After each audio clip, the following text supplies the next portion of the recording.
Worth it pa bang kunin ang crowd's favorite import na si Justin Brownlee ngayong darating na Commissioner's Cup na kung saan nga ay walang height limit at kumukuha ang mga teams na naglalaki ang import dahil sa tingin nila epektibo ang pagkuha ng malaking imports para sa isang defensive strategies. At the same time, abot kamay ng basket kahit maraming lackings at disadvantages ang pagkuha ng malaking import pero sumusugal pa rin sila. Dahil intimidating nga naman ang pagkakaroon ng sobrang tangkad na import na para bang mas madaling gumawa ng opensa, lalong-lalo na sa mga teams na kulang sa big man. Isa lamang ang TNT sa mga kukuha umano ng bigger pero better big man. Ayaw nila ng big man na hanggang sa tangkad lang pero walang shooting.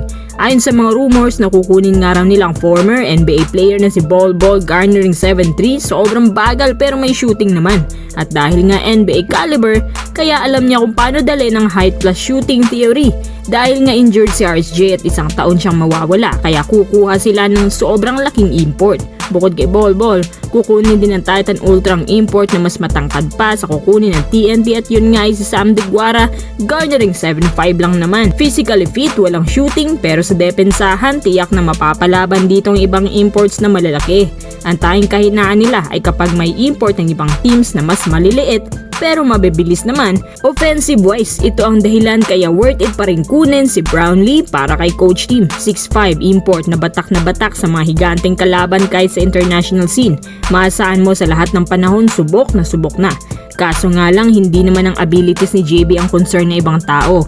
Mabuti kung prime JB, going 38 na siya. Tapos mabubugbog pa yan sa next FIBA qualifiers laban sa Tall Blacks. Minsan mahahalata mo yung pagod ni JB kahit bago pa lang nagsisimulang games. May ibang Hinebra fans na nga nagsasabi na bakit di na lang pagpahingahin muna si JB kahit one conference lang tapos balik sa Governor's Cup.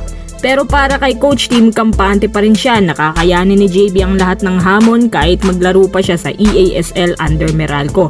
Para sa akin depende naman yan sa kalusugan ni JB. Kung hindi naman siya hihikain gaya ng dati, kaya pa yan. Kaso baka hindi na for long term. Sa tansya ko, bilang na lang din ang mga taon ng kanyang paglalaro sa internationals kung sunod-sunod ang pagkuha sa kanya. Pero para sa inyong mga quiz, kakayanin kaya ni JB ang mga naglalakihang import ngayon sa PBA? Worth it pa ba siyang kunin?